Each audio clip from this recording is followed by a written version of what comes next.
Hey everyone, welcome back to my channel. My name is Cara.fiano and I'm a local real estate broker here in Asheville, North Carolina with Mackey Realty. Today's video is going to be my January housing market update. Hard to believe that we are already in 2025, but Happy New Year everyone. Hope that your holidays were great. As always, I'm going to be breaking up this video into a few different sections, those being price, inventory, mortgage news, local news, and other news.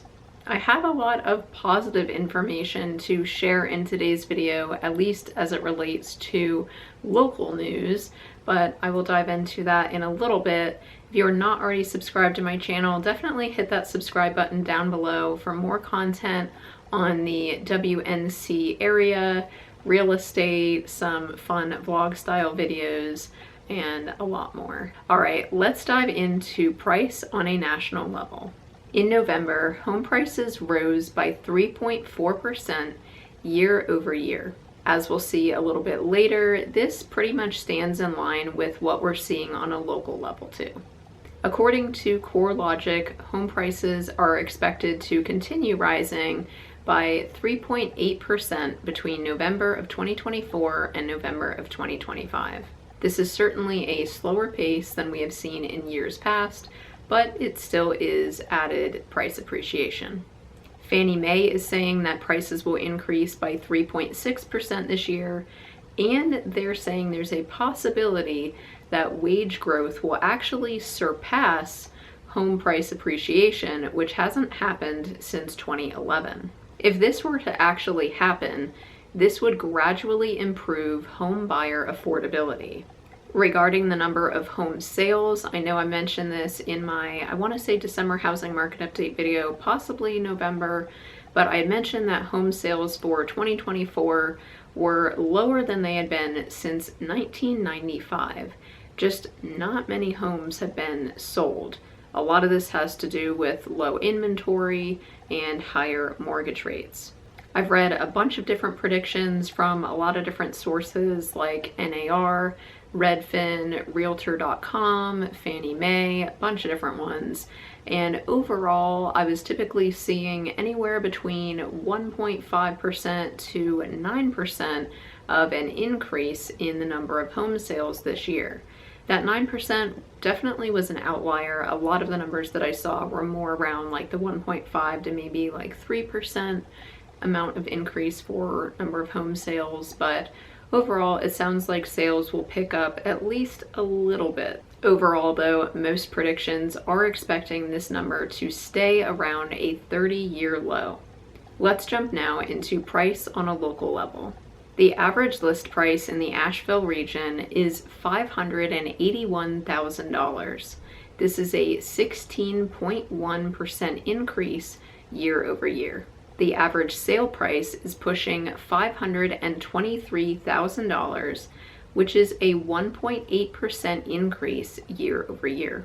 The median sale price, on the other hand, has reached $430,000, which is a 4.9% increase year over year.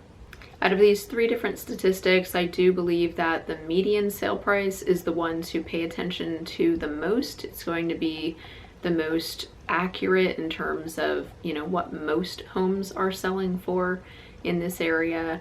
So, you know, ultimately prices have been increasing year over year. You know, over the past few years, a lot of people have said, you know, you're wrong, prices are not going to keep increasing, the housing market's going to crash, but that is just not what we have seen, and that's not what we are predicting into the future. And I'll continue sharing these statistics with you guys, and I'll continue sharing my educated opinion with you. I read something recently that I thought was really profound, and I thought that it was definitely worth throwing into this video, and that is to remember that the interest rate for renting is 100%. So I know a lot of people get caught up in, you know, oh, it's, you know, interest rates went from, you know, they used to be around 3% and now they're up at, you know, 7% or even higher. And, you know, I'm not going to buy a home when interest rates are that high. But you have to think about the fact that when you're renting, the interest rate of renting is basically 100%. Now, of course, within the first few years that you purchase a property, the vast majority of your monthly payment is going towards interest and not towards your principal. A small note here, if you do make additional payments towards your mortgage, make sure that you are notating that that extra payment should go towards the principal, because otherwise, if you don't do that, it's possible it could go towards interest, which will not help you nearly as much. So all of this to say, timing the market is not necessarily a smart strategy. Instead, you should be thinking of time in the market. So think about people that bought homes in 2020, 2021, 2022. A lot of people were calling them crazy and saying, I can't believe you're buying a home right now. You're paying $30,000 over asking, $50,000 over asking. What are you thinking? You know, and now those people, a lot of times, are sitting on quite a bit of equity because home prices have continued to appreciate. And I'll touch on this a little bit later in the video when we dive into inventory, which is coming up next. But before I forget, I'll throw it in here too. You know, with Helene that impacted this area, a lot of people lost homes. And so those people now need to find somewhere to live. And there are plenty of people that don't plan to leave this area for good. They want to stay here. They want to rebuild their home. They want to find a new place to live. And so we already had an inventory shortage, and now because of the hurricane, we are pressed even more for inventory. So anyway, I'll get off my little rant, but that's about it for home prices. Let's dive now into inventory on a national level. I've heard some people predicting that inventory levels this year will be a little bit lower than they were last year, and they already were low last year. They were starting to come up the curve and starting to increase, but still overall low levels compared to pre-pandemic levels especially. A large reason that people are thinking that inventory will be lower is because of mortgage rates. So jumping ahead a little bit here again, but interest rates right now are a lot higher than they were just a few months ago, and that is really adding, you know, more fuel to the fire, so to speak, in terms of that lock-in effect. So, you know, there are tons of people, I say this all the time, but in case you're new to my channel, there are tons of people that have mortgage rates locked in at very, very low numbers, around, you know, 2.5%, 3%, 4%. And as interest rates increase, they're basically seeing, hey, if I were to sell my home now, jump into a new one, my mortgage payment is going to be significantly more than it is right now. And so to them, it's not really making as much sense, even though they will gain, you know, they'll be able to pull out that equity in their current home. A lot of people just can't afford, you know, jumping up in monthly payment by hundreds or even like $1,000 or more, depending on what they're wanting to go into. So that lock-in effect is going to really impact the inventory levels 2025. Additionally, month supply of inventory nationally is around 4.2. As a reminder, if this number is 6 or below, it is a seller's market, 6 to 7 is a neutral market, and 7 or higher is a buyer's market. So on a national level, we are still in a seller's market. Let's jump now into inventory on a local level. Inventory is down on a month-over-month basis. This is pretty much typical around the holiday time and winter time. Spring and summer are certainly the more popular times to buy and sell property. On an annual basis, inventory is actually up by 17.8%. This is a significant amount, definitely something to take note of, but again, inventory levels are still below those pre-pandemic levels. Month supply of inventory on a local level is 3.5. We are still well below that 6 threshold that delineates seller's market from neutral market. Now, that doesn't necessarily mean that you can't do more negotiating. I have noticed that in more contracts and offers that I've written, negotiating is more possible, and you can sometimes get price reductions or money towards your closing costs. You know, sometimes sellers these days are willing to help with paying points towards your mortgage, which basically would help you to lower your interest rate. there are a lot of different nuances with that, and sometimes it's a good idea, sometimes it's not. So definitely check with your mortgage broker and realtor about your specific situation to see ultimately if paying points is worth it. Depends on how long you're going to be in the home and a lot of other factors that I won't jump into in this video. But overall, there is some negotiation that can occur, though again, we're still in a seller's market. Homes are still selling. I wouldn't say they're flying off the market, but they are selling, you know, moderately quickly, I'd say. To give you a couple really quick examples, I had 2 listings go on the market over the past couple months. One was a land listing, and that one, I want to say we went under agreement in 2 weeks or so, which is actually very fast for a land listing. Land tends to sit for quite a while compared to pre-existing, unless it's a super unique, very buildable lot, which this one was pretty unique, but you know, that one sold pretty quickly. The other one, the other listing that I had come up was very affordable, which is I think definitely what helped it go under agreement quickly as well. But we had like a couple different offers on that one, so multiple offers are still happening, but you know, it is not the crazy market that we saw a few years ago. Let's jump now into mortgage news. The Fed officially cut rates in December by 25 basis points, which totaled to 3 different cuts in 2024. There are some cuts that are expected in 2025, though they're likely going to be a lot fewer this year. I'm not sure the exact number. It's been changing like every week.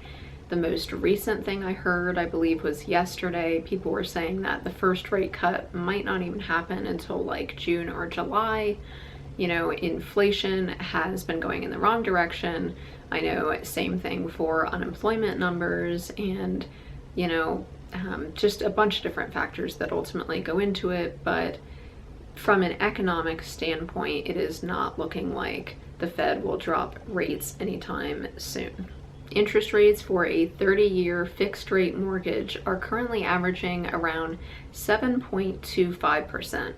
Keep in mind that the chart I have up on the screen is a little bit behind, so you won't see that line ultimately reach that high, but it does still show you that interest rates have been increasing pretty rapidly over the past few months. I was speaking to a lender that I work with pretty frequently, and he told me that between 2021 and 2025, 75% of mortgage loan officers have actually left the industry. I thought that was just unbelievable. I mean, I definitely would have expected, you know, some people to leave the industry, but that is huge. I've tried to look up statistics as to how many realtors have left the industry, but I haven't really been able to find a good number on that. I've seen that the number of realtors has dropped in 2024 and is expected to continue to drop this year, but for whatever reason, I can't really find an exact statistic. You know, I don't know that this is really relevant to you guys, but for me personally, I'm really glad to see that, quite frankly, because a lot of times I know what you guys experience on your side of the transaction is a lot different than what I experience on my side.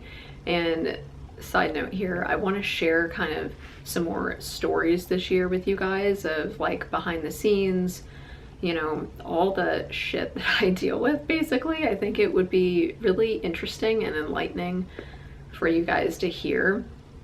There's just an unbelievable amount of crap that I have to deal with, and you know, sometimes it's my actual clients, sometimes it's another realtor, sometimes it's an inspector, appraiser, lender. I mean, it could be any number of things, but you know, there are plenty of times I've dealt with realtors that have no idea what they're doing because they jumped into the industry when the market was so great back in 2021 and 2022, not realizing that it really wasn't so great. It was really miserable.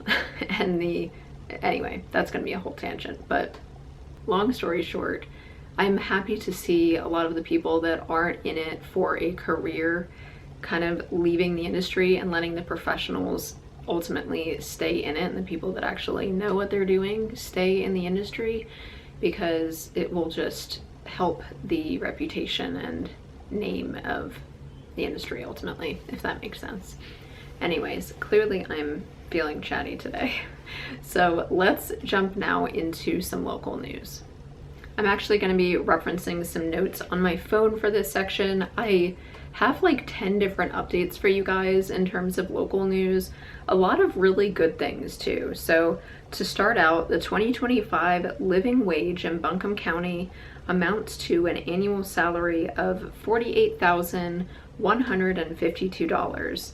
This might not sound too impressive, however, it is up from a year ago when it was $42,520,000. So that's about right around a $6,000 increase, which is pretty decent. Additionally, Elder, the restaurant that is in the Omni Grove area, recently announced that they are actually going to be closing their doors. The reason stated is because of complications with having to be closed during Helene. On the flip side of that, the Marquee Art Gallery in the River Arts District recently announced that they are aiming to reopen this summer. They have a lot of work that needs to be done, and they're estimating repairs to cost right around $500,000. This year, the WNC Nature Center is celebrating its 100-year anniversary, which I think is super cool. Actually, when I first moved here, one of the first videos I filmed was at the Nature Center. If you haven't seen that one, I'll link it up here. It's a pretty cute video. It's not a super big place, but it's just a really nice area to just walk around in and just see the local animals, and it's just a nice place. So I'm not actually sure if they're open right now. I know they were closed for a while from damage and stuff from the storm, and I know the road there, because they're right near the river, the Swannanoa River, I know that part of that has been closed. So I'm not 100% sure if they're open just yet, but keep an eye out for updates on that too.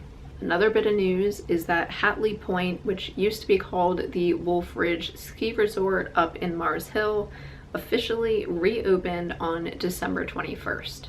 Additionally, all lanes on the US 70 bridge connecting Asheville and Swannanoa are now open.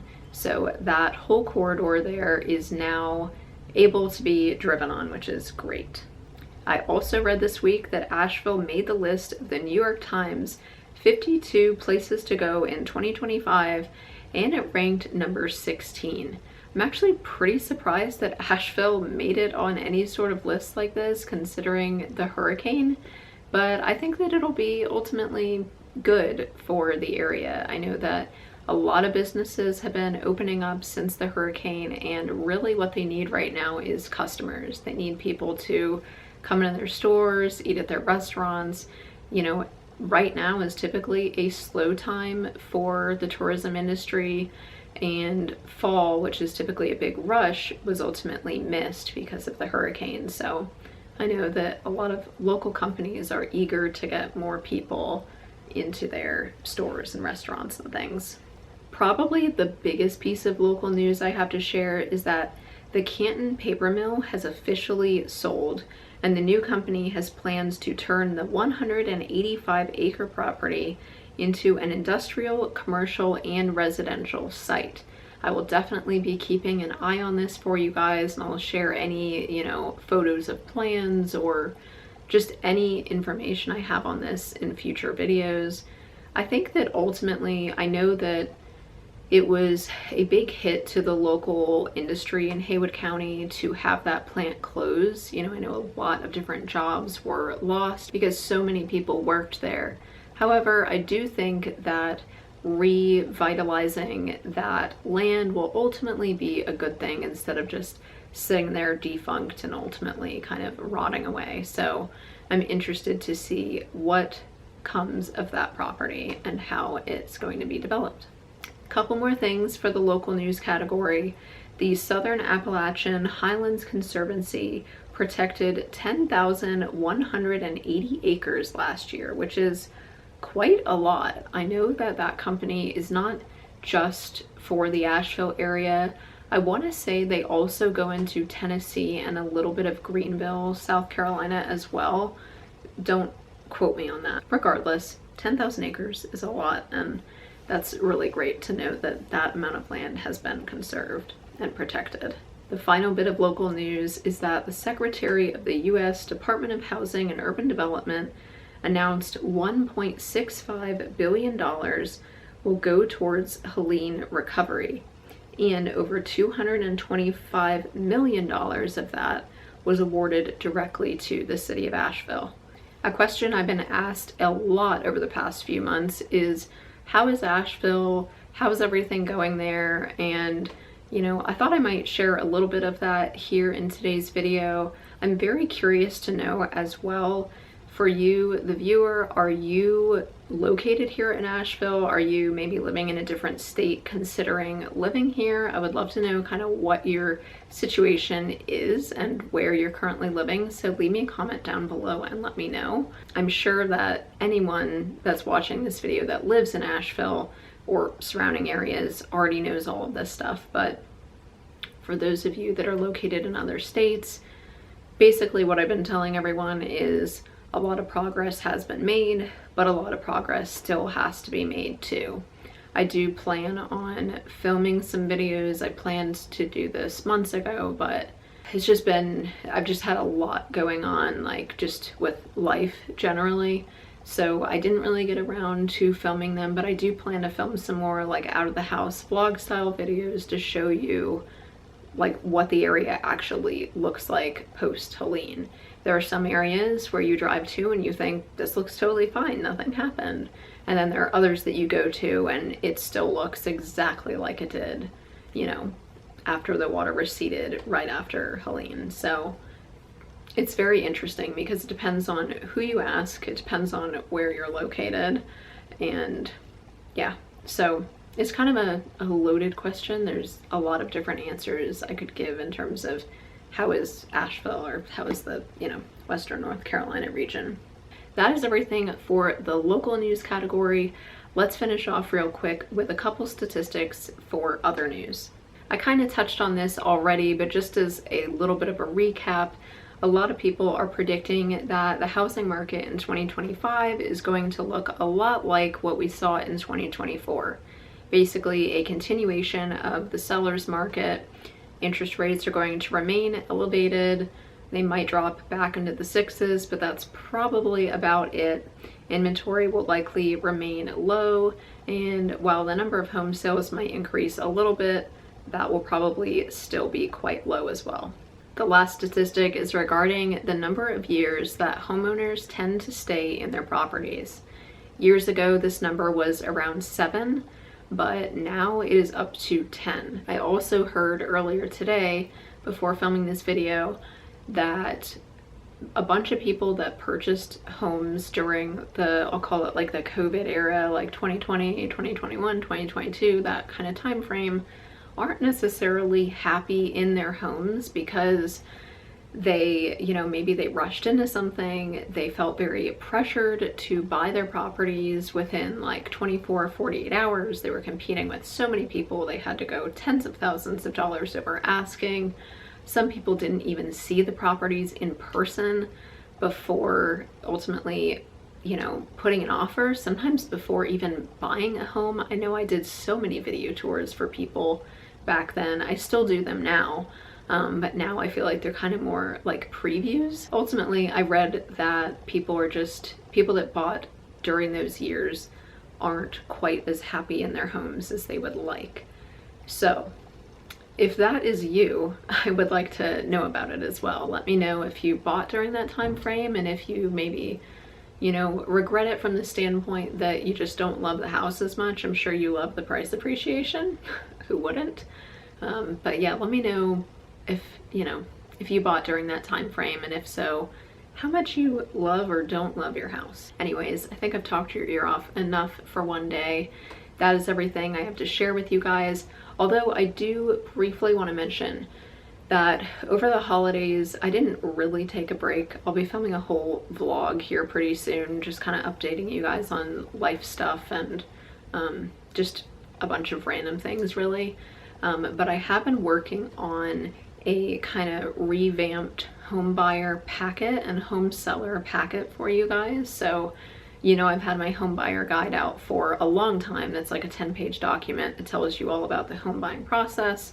And I've mentioned before that if you're a homeowner and you're considering selling your property, I'm more than happy to do a free comparative market analysis for you so that you know what your home might sell for. And I also recently created a seller guide to kind of go along with that.